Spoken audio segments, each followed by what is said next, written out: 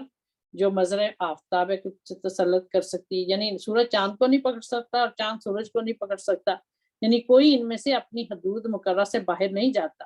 اگر ان کا درپردہ کوئی مدبر نہ ہو تو یہ تمام سلسلہ درم برم ہو جائے۔ یہ دلیل ہے، اس دلیل پر غور کرنے والوں کے لیے نہایت فائدہ بخش ہے، کیونکہ اجرام فلکی کے اتنے بڑے عظیم الشان اور بے شمار گولے ہیں جن کے تھوڑے سے بگاڑ سے تمام دنیا تباہ ہو سکتی ہے۔ یہ کیسی قدرت حق ہے کہ وہ آپس میں نہ ٹکراتے ہیں، نہ بال بھر رفتار بدلتی ہیں، اور نہ اتنی مدت تک کام دینے سے کچھ گھسے اور نہ ان کلوں پرزوں میں کچھ فرق آیا۔ اگر سر پر کوئی محافظ نہیں تو کیوں کر اتنا بڑا کارخانہ بے شمار برسوں سے خود بخود چل رہا ہے، یعنی یہ اللہ تعالیٰ کا ہی کام ہے۔ آگے ایک اور نقطہ بیان کر رہے ہیں حضرت مسیح علیہ السلام کہ ایک اور نقطہ قابل یادداشت ہے، اور وہ یہ کہ تیسری قسم کے لوگ بھی جن کا خدا سے کامل تعلق ہوتا ہے اور وہ کامل اور مصطفیٰ الہام پاتے ہیں، صاف صاف، اور جو برگزیدہ لوگ ہوتے ہیں جو اللہ تعالیٰ سے الہام پاتے ہیں، قبول فیوز الہیہ میں برابر نہیں ہوتے۔ ان سب کا یعنی ہر انسان کا الہام پانے کا جو تعلق ہے وہ برابر نہیں ہے، اور ان سب کا دائرہ استعداد فطرت باہم برابر نہیں ہوتا، بلکہ کسی کا دائرہ استعداد فطرت کم درجے پر وسعت رکھتا ہے اور کسی کا زیادہ وسیع ہوتا ہے، کسی کا بہت زیادہ اور کسی کا اس قدر جو خیال و گمان سے بڑھتا ہے، اور کسی کا خدا سے رابطہ بہت قوی ہوتا ہے، محبت کا رابطہ، اور کسی کا اقوا، اور کسی کا اس قدر کہ دنیا اس کو شناخت پہچان بھی نہیں سکتی اور کوئی عقل اس کے انتہا کو نہیں پہنچ سکتی، اور وہ اپنے محبوب ازلی کی محبت میں اس قدر محو ہوتے ہیں، یعنی خدا تعالیٰ کی محبت میں، کہ کوئی رگ و ریشہ ان کی ہستی اور وجود کا باقی نہیں رہتا، اور یہ تمام مراتب کے لوگ بے موجب آئے کلو فی فلکی یسبحون اپنے دائرہ استعداد فطرت سے زیادہ ترقی نہیں کر سکتے، اور کوئی ان میں سے اپنے دائرہ فطرت سے بڑھ کر کوئی نور حاصل نہیں کر سکتا، اور نہ کوئی روحانی تصویر آفتاب روحانی کی اپنی فطرت کے دائرے سے بڑھ کر اپنے اندر لے سکتا ہے، اور خدا تعالیٰ ہر ایک کی فطرت کی استعداد کے مطابق اپنا چہرہ اس کو دکھاتا ہے، اور فطرتوں کی کمی بیشی کی وجہ سے وہ چہرے کہیں چھوٹے ہو جاتے ہیں اور وہ چہرہ کہیں چھوٹا ہو جاتا ہے، یعنی خدا تعالیٰ کا انسان خدا کو جو دیکھتا ہے یا خدا تک جو پہنچتا ہے اس کی اپنی فطرتوں کی جو استعداد ہے، اس میں جو جتنی استطاعت ہے اس کے مطابق خدا تعالیٰ دکھاتا ہے، کسی کو اپنا چہرہ اس کا خدا کا چہرہ چھوٹا نظر آتا ہے، کسی کو بڑا نظر آتا ہے، اور کہیں بڑا جیسا، مثلا ایک بڑا چہرہ اگر ایک آرسی کے شیشے میں نہایت چھوٹا معلوم ہوتا ہے، مگر وہی چہرہ ایک بڑے شیشے میں بڑا دکھائی دیتا ہے، یعنی ایک بڑے شیشے میں دیکھیں تو ایک چہرہ بعض کا شیشے میں چھوٹا لگتا ہے، تو اگر اس کو دوسرے میں دیکھیں تو وہ بڑا لگتا ہے، مگر شیشہ خواہ چھوٹا ہو خواہ بڑا، چہرے کے تمام اعضاء اور نقوش دکھائی دیتے ہیں، صرف فرق یہ ہے کہ چھوٹا شیشہ پورا مقدار چہرہ کا دکھلا نہیں سکتا، یعنی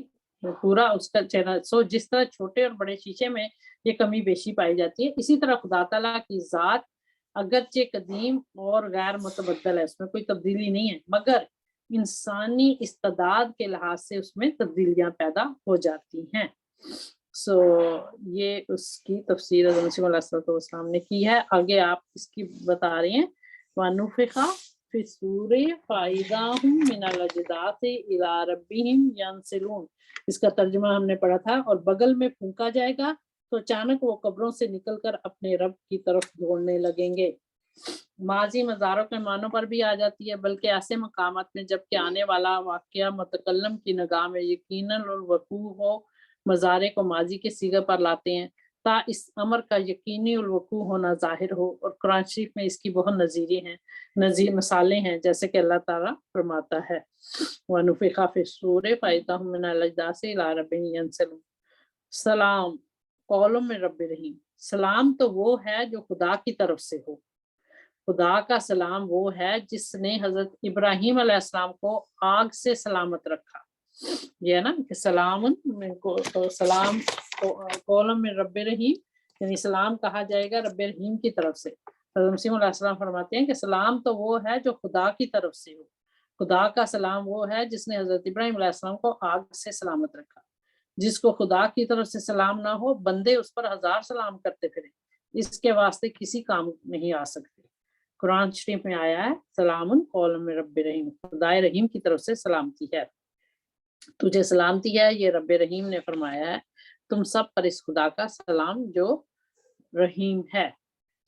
وَامْتَازُوا الْيَوْمَ أَيُّهَا الْمُجْرِمُونَ، اے مجرموں آج تم الگ ہو جاؤ۔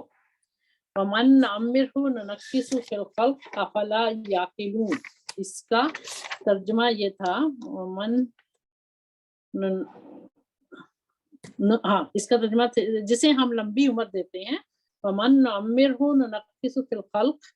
أَفَلَا يَعْقِلُونَ، جسے ہم لمبی عمر دیتے ہیں اس کو جبلی طاقتوں کے لحاظ سے کم کرتے چلے جاتے ہیں، پس کیا وہ عقل نہیں کرتے؟ جس کو ہم زیادہ عمر دیتے ہیں تو اس کی پیدائش کو الٹا دیتے ہیں، اس کا مطلب یہ ہے یعنی انسانیت کی طاقتیں اور قوتیں اس سے دور ہو جاتی ہیں، حواس میں اس کے فرق آ جاتا ہے، عقل اس کی زائل ہو جاتی ہے۔ اب اگر مسیح ابن مریم کی نسبت فرض کیا جائے، یعنی انسان کی عمر جب زیادہ ہوتی ہے تو آبویسلی اس کی طاقتوں میں، اس کی قوتوں میں فرق آ جاتا ہے اور کم ہوتی جاتی ہیں ایج کے ساتھ ساتھ۔ اب حضرت عیسیٰ علیہ السلام کا بتاتے ہیں کہ جیسے لوگ کہتے ہیں کہ وہ ابھی تک زندہ ہے، تو حضرت علیہ السلام فرماتے ہیں اب اگر مسیح ابن مریم کی نسبت فرض کیا جائے کہ اب تک جسم خاکی کے ساتھ زندہ ہیں، تو یہ ماننا پڑے گا کہ ایک مدت دراز سے ان کی انسانیت کے قوا میں بکلی فرق آ گیا ہوگا،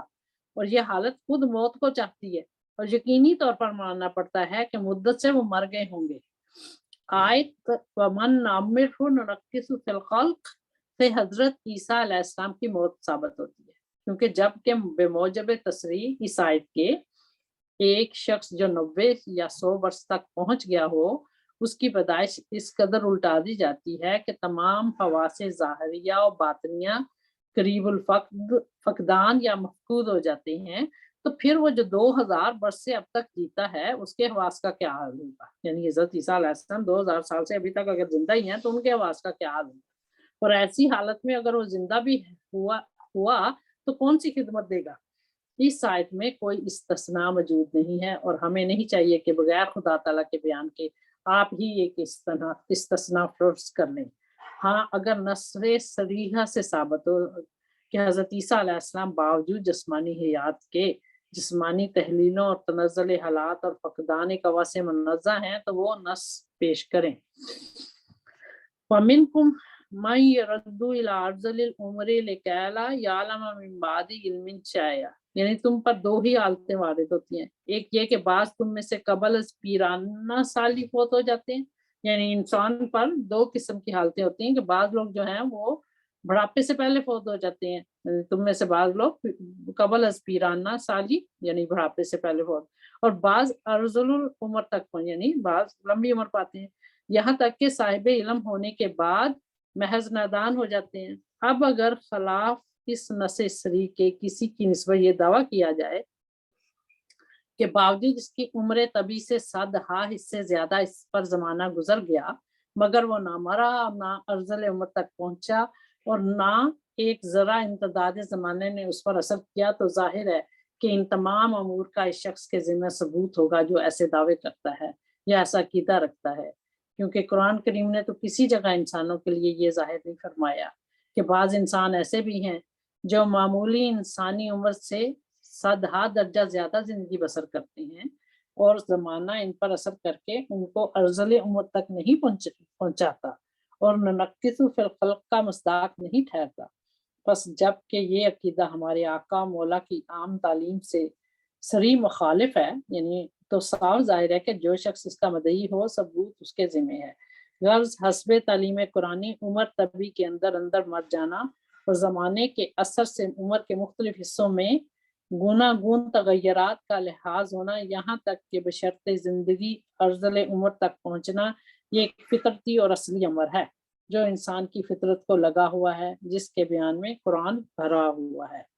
اب آخری جو چند آیات ہیں سورہ یاسین کی، اس میں جس کی ہم نے تلاوت کی تھی اس کا ہم دیکھ لیتے ہیں۔ آپ کیا فرماتے ہیں؟ آپ فرماتے ہیں کیا انسان نے نہیں دیکھا کہ ہم نے اس کو ایک قطرہ پانی سے پیدا کیا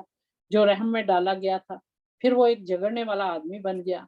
ہمارے لیے باتیں بنانے لگا اور اپنی پیدائش بھول گیا، اور کہنے لگا کہ یہ کیوں کر ممکن ہے کہ جب کہ ہڈیاں بھی سلامت نہیں رہیں گی تو پھر انسان نئے سرے سے زندہ ہوگا۔ ایسی قدرت والا کون ہے جو اس کو زندہ کرے گا؟ ان کو کہہ وہی زندہ کرے گا جس نے پہلے اس کو پیدا کیا تھا، اور وہ ہر ایک قسم سے اور ہر ایک راہ سے زندہ کرنا جانتا ہے۔ ان آیات میں اللہ تعالیٰ نے فرما دیا کہ خدا کے آگے کوئی چیز انہونی نہیں۔ جس نے ایک قطرہ حقیر سے انسان کو پیدا کیا، وہ دوسری مرتبہ پیدا کرنے سے عاجز نہیں ہے، وہ پیدا کر سکتا ہے۔ قَالَ مَنْ يُحْيِي الْعِظَامَ وَهِيَ رَمِيمٌ قُلْ يُحْيِيهَا الَّذِي أَنشَأَهَا أَوَّلَ مَرَّةٍ وَهُوَ بِكُلِّ خَلْقٍ عَلِيمٌ، یعنی انسان کہتا ہے کہ ایسی ہڈیوں کو کون نئے سرے سے زندہ کرے گا جو سڑ گل گئی ہوں؟ ان کو کہہ دے وہی زندہ کرے گا جس نے پہلی دفعہ پیدا کیا تھا، اور وہ ہر ایک طور سے پیدا کرنا جانتا ہے۔ ہم نے یہ کبھی نہیں کہا کہ خدا خلق کے اسباب نہیں کرتا، مگر بعض اسباب ایسے ہوتے ہیں کہ کہ نظر آتے ہیں اور بعض اسباب نظر نہیں آتے۔ غرض یہ ہے کہ خدا کے افعال گوناگون ہیں۔ خدا تعالیٰ کی قدرت کبھی درماندہ نہیں ہوتی، وہ نہیں تھکتا۔ وَهُوَ بِكُلِّ خَلْقٍ عَلِيمٌ۔ اپنے حضرت مسیح علیہ السلام اپنے ذاتی تجربے سے بتا رہے ہیں کہ میں اپنے ذاتی تجربے سے دیکھا گیا ہے کہ ایک شیریں طعام یعنی ایک میٹھا کھانا یا کسی قسم کا میوہ یعنی کسی قسم کا پھل یا شربت غیب سے نظر کے سامنے آ گیا اور وہ ایک غیبی ہاتھ سے منہ میں پڑتا جاتا ہے اور زبان کی قوت ذائقہ اس کے لذیذ طعام سے لذیذ کھانے سے لذت اٹھاتی جاتی ہے اور دوسرے لوگوں سے باتوں کا سلسلہ بھی جاری ہے اور حواس ظاہری بخوبی اپنا کام دے رہے ہیں اور یہ شربت یا میوہ بھی کھایا جا رہا ہے اور اس کی لذت اور حلاوت بھی ایسے ہی کھلے طور پر معلوم ہوتی ہے، بلکہ وہ لذت اس لذت سے نہایت الطف ہوتی ہے اور یہ ہرگز نہیں کہ وہ وہم ہوتا ہے یا صرف بے بنیاد تخیلات ہوتی ہیں، بلکہ واقعی طور پر وہ خدا جس کی شان بکل خلق علیم ہے ایک قسم کے خلق کا تماشا دکھا دیتا ہے۔ پس جب کہ اس قسم کا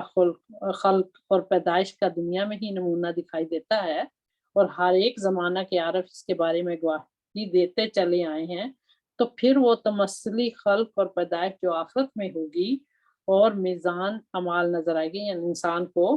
حضرت مسیح علیہ السلام فرما رہے ہیں کہ جب کہ میں نے اپنے تجربے سے دیکھا ہے کہ اللہ تعالیٰ نے کشفن بھی یا ویسے بھی اس طرح انسان وہ میٹھے پھل کھلا رہا ہے، کھانے کھلا رہا ہے، اور اگر دنیا میں ہمیں وہ لطف آ سکتا ہے تو جب آخرت میں ہمیں اپنے اعمال کی جزا ملے گی اور پرسرات نظر آئے گا اور ایسا ہی بہت سے اور امور روحانی تشکل کے ساتھ نظر آئیں گے، یعنی شکل میں سامنے نظر آئیں گے، اس سے کیوں عقل مند تعجب کرے؟ کیوں کوئی عقل مند اس سے حیران ہو سکتا ہے؟ کیا جس نے یہ سلسلہ تمثلی خلق اور پیدائش کا دنیا میں ہی عارفوں کو دکھا دیا ہے، یعنی جو بزرگ لوگ ہیں، اس کی قدرت سے یہ بعید ہے کہ وہ آخرت میں بھی دکھاوے، بلکہ ان تمثلات کو عالم آخرت سے نہایت مناسبت ہے، کیونکہ جس حالت میں اس عالم میں جو کمال انقطاع کا تجلی گاہ نہیں ہے، یہ تمثلی پیدائش تزکیہ یافتہ لوگوں پر ظاہر ہوتی ہے، جو تزکیہ یافتہ لوگ ہوتے ہیں ان پر ظاہر ہوتی ہے، تو پھر عالم آخرت میں جو اکمل اور اتم انقطاع کا مقام ہے کیوں نظر نہ آوے؟ کیا وہ جس نے آسمان اور زمین کو پیدا کیا اس بات پر قادر نہیں کہ ان تمام چیزوں کی مانند اور چیزیں بھی پیدا کرے؟ بے شک قادر ہے، اور وہ خلاق علیم ہے، یعنی خالقیت میں وہ کامل ہے اور ہر ایک طور سے پیدا کرنا جانتا ہے۔ اب اس آیت کی تفسیر کہ انما امرہ اذا اراد شیئا ان یقول لہ کن فیکون، کہ اللہ تعالیٰ جب کسی چیز کا ارادہ کرتا ہے تو وہ کہہ دیتا ہے کن، کہہ دیتا ہے اور ہو جاتی ہے۔ کہ اس کا مطلب کیا ہے، اس کی تفسیر کیا آپ فرماتے ہیں؟ اگر یہ اعتراض پیش ہو کہ قرآن کریم میں جو خدا تعالیٰ نے کئی بار فرمایا کہ ہم نے 6 دن میں زمین و آسمان کو پیدا کیا، تو یہ امر، یہ کام ضعف پر دلالت کرتا ہے، کمزوری پر، کیونکہ مان اس کے ارادے کے ساتھ ہی سب کچھ ہو جانا لازم ہے، جیسے کہ وہ آپ فرماتا ہے کہ یعنی جب خدا تعالیٰ ایک چیز کے ہونے کا ارادہ فرماتا ہے تو اس کا امر ایسی قوت اور طاقت اور قدرت اپنے اندر رکھتا ہے کہ وہ اس چیز جو اس کے علم میں ایک علمی وجود رکھتا ہے، فقط یہ کہتا ہے کہ ہو تو ہو جاتی ہے۔ اس وہم کا جواب یہ ہے کہ قدرت اور طاقت کا مفہوم اس بات کو مستلزم نہیں، اس کا یہ مطلب نہیں کہ وہ چیز خواہ نخواہ بلا توقف ہو جائے، یعنی اگر یہ خدا تعالیٰ کہتا ہے کہ وہ کن کہتا ہے تو کن فیکون والی بات، اس کا یہ مطلب نہیں ہے کہ فوراً ہی وہ ہو جائے گی، یعنی خدا تعالیٰ ایک ارادہ کر لیتا ہے کہ وہ چیز خواہ نخواہ بلا توقف ہو جائے، یعنی بغیر کسی وقفے کے ہو جائے، اور نہ ارادہ کے مفہوم میں ضروری طور پر یہ بات داخل ہے کہ جس چیز کا ارادہ کیا گیا وہ اسی وقت ہو جائے، بلکہ اسی حالت میں ایک قدرت اور ایک ارادے کو کامل قدرت اور کامل ارادہ کہا جائے گا، کہ خدا تعالیٰ نے، اس کا مطلب یہ ہے کہ ایک پکا ارادہ کر لیا، اس کو کامل قدرت کامل ارادہ کہا جائے گا، کہ اس نے ارادہ کر لیا کسی چیز کا کہ وہ یہ کام ہو جائے گا تو وہ ہو جائے گا، لیکن کب ہوگا اس میں کوئی ٹائم فکس نہیں ہے، جبکہ وہ یعنی بعض جلدی ہو جاتے ہیں کام، بعض دیر سے بھی ہوتے ہیں، جبکہ وہ ایک فائل کے اصل منشا کے موافق جلد یا دیر کے ساتھ جیسا کہ منشا ہو ظہور میں آوے۔ مثلا چلنے میں کامل قدرت اس شخص کی نہیں کہہ سکتے کہ جلد جلد وہ چل سکتا ہے اور آہستہ آہستہ چلنے سے وہ عاجز ہے، بلکہ اس شخص کو کامل قدرت کہیں گے جو دونوں طرح سے جلد اور دیر میں قدرت رکھتا ہو۔ یا مثلا ایک شخص ہمیشہ اپنے ہاتھ کو لمبا رکھتا ہے اور اکٹھا کرنے کی طاقت نہیں، یا کھڑا رہتا ہے اور بیٹھنے کی طاقت نہیں، تو ان سب صورتوں میں ہم اس کو قوی قرار نہیں دیں گے بلکہ بیمار سمجھیں گے۔ غرض قدرت اسی وقت کامل طور پر متحقق ہو سکتی ہے جب کہ دونوں شک صورت اور پر قدرت ہو، یعنی اور اگر ایک شک پر قدرت ہو تو وہ قدرت نہیں بلکہ وہ عاجزی ہے، ناتوانی ہے، کمزوری ہے۔ تعجب کہ ہمارے مخالف خدا تعالیٰ کے قانون قدرت کو بھی نہیں دیکھتے کہ دنیا میں اپنے قضاء قدر کو جلد بھی نازل کرتا ہے اور دیر سے بھی۔ یعنی خدا تعالیٰ کا قانون قدرت کیا ہے کہ اگر وہ کہتا ہے کہ کسی چیز کو کن فیکون کہتا ہے تو یہ خدا نے، اس کا مطلب ہے کہ ایک ارادہ کر لیا کہ وہ ایک کام ہوگا، لیکن وہ جلدی بھی ہو سکتا ہے، وہ دیر سے بھی ہو سکتا ہے۔ ہاں یہ بھی ثابت ہوتا ہے کہ صفات قہریہ اکثر جلدی کے رنگ میں ظہور پذیر ہوتی اور صفات لطیفہ دیر کے پیرائے میں۔ مثلا انسان 9 مہینے پیٹ میں رہ کر اپنے کمال وجود کو پہنچتا ہے۔ ایک انسان جب مکمل ہوتا ہے 9 مہینے وہ پیٹ میں رہتا ہے، پھر وہ مکمل ہوتا ہے، اور مرنے کے لیے کچھ بھی دیر کی ضرورت نہیں۔ مثلا انسان اپنے مرنے کے وقت صرف ایک ہی ہیضے کا دست یا تھوڑا سا پانی کی کیک کے طور پر نکال کر راہی ملک بقا ہو جاتا ہے، اور وہ بدن جس کی سال ہا دراز میں ظاہری اور باطنی تکمیل ہوئی تھی ایک ہی دم میں اس کو چھوڑ کر رخصت ہو جاتا ہے۔ یہ بات کھول کر یاد دلانا ضروری ہے کہ ارادہ کاملہ بھی قدرت کاملہ کی طرح دونوں شکوں صورت اور بتو کو چاہتا ہے۔ مثلا ہم جیسے یہ ارادہ کر سکتے ہیں کہ ابھی یہ بات ہو جائے، ایسے ہی یہ بھی ارادہ کر سکتے ہیں کہ 10 برس کے بعد ہو۔ مثلا ریل اور تار اور سادہ قلعیں جو اب نکل رہی ہیں، بے شک ابتدا سے خدا تعالیٰ کے ارادے اور علم میں تھیں، لیکن ہزارہ برس تک ان کا ظہور نہ ہوا، اور وہ ارادہ تو ابتدا ہی سے تھا مگر مخفی چلا آیا اور اپنے وقت پر ظاہر ہوا، اور جب وقت آیا تو خدا تعالیٰ نے ایک قوم کو ان فکروں اور سوچوں میں لگا دیا اور ان کی مدد کی، یہاں تک کہ وہ اپنی تدبیروں میں کامیاب ہو گئے۔ حضرت مسیح علیہ السلام فرماتے ہیں کہ وہ ہے نا کہ ریل اور تار وغیرہ یہ ہوں گی، تو یہ اللہ تعالیٰ کے ارادے میں بڑے عرصے سے تھی، ہزاروں سالوں سے تھی، لیکن کتنا عرصہ لگ گیا۔ کن فیکون کا یہ مطلب نہیں ہے کہ بس جٹ سے پٹ ہو جائے گا کام، اس میں جلدی بھی ہو سکتی ہے اور اس میں دیر بھی لگ سکتی ہے۔ حکم اس کا اس سے زیادہ نہیں کہ جب کسی چیز کے ہونے کا ارادہ کرتا ہے اور کہتا ہے کہ ہو، بس ساتھ ہی وہ ہو جاتی ہے۔ اس کے حکم کی یہ شان ہے کہ جب کسی چیز کے ہونے کا ارادہ کرتا ہے تو صرف یہی کہتا ہے ہو، بس وہ چیز پیدا ہو جاتی ہے۔ جب خدا کا حکم اس طرح پر ہوتا ہے کہ جب وہ کسی چیز کو کہتا ہے کہ ہو تو ہو جاتی ہے، اس سے یہ نہ سمجھنا چاہیے کہ فی الفور بلا توقف ہو جاتی ہے، کہ فوراً ہی بغیر کسی رکاوٹ کے ہو جائے گی، کیونکہ آیت میں فی الفور کا لفظ نہیں ہے۔ آیت میں یہ کہیں نہیں لکھا کہ فوراً ہو جائے گی، یہ تو لکھا ہے کہ کن فیکون، کہ خدا نے کہا ہو تو ہو جائے گی، یعنی اس نے ایک ارادہ، مکمل ارادہ کر لیا، لیکن یہ نہیں لکھا کہ فوراً ہو جائے گی، بلکہ آیت اطلاق پر دلالت کرتی ہے، ہونے پر دلالت کرتی ہے، جس سے یہ مطلب ہے کہ چاہے تو خدا تعالیٰ اس امر کو، یعنی جو بھی کوئی کام ہے جس کا اس نے کہا ہے، جلدی سے کر دے، اور چاہے تو اس میں دیر ڈال دے، جیسا کہ خدا تعالیٰ کے قانون قدرت میں بھی یہی مشہود و محسوس ہے، یعنی یہی ظاہر ہے کہ بعض امور جلدی سے ہو جاتے ہیں اور بعض دیر سے ہوتے ہیں۔ انسان ایسی مصیبتوں اور مشکلات میں گرفتار ہوتا ہے کہ ٹکرے مارتا پھرتا ہے اور ایسا سرگردان ہوتا ہے کہ کچھ پتہ نہیں لگتا۔ ہزاروں آرزوئیں اور تمنائیں ایسی ہوتی ہیں کہ پوری ہونے میں نہیں آتی۔ کیا خدا تعالیٰ کے ارادے بھی اس قسم کے ہوتے ہیں کہ پورے نہ ہوں؟ اس کی شان تو یہ ہے اذا اراد شیئا ان یقول له کن فیکون، یعنی وہ تو اگر ارادہ کرتا ہے تو ہو جاتا ہے۔ ہمارا حکم تو اتنے میں ہی نافذ ہو جاتا ہے کہ جب ہم ایک چیز کا ارادہ کرتے ہیں تو ہم اس چیز کو کہتے ہیں ہو جاتا، وہ ہو جاتی ہے۔ روح کی لذت اس وقت ملتی ہے جب انسان گداز ہو کر پانی کی طرح بہنا شروع ہوتا ہے اور خوف اور خشیت سے بہہ نکلتا ہے، اس مقام پر وہ کلمہ بنتا ہے، اور انما امرہ اذا اراد شیئا یقول له کن فیکون کا مفہوم اس میں کام کرنے لگتا ہے۔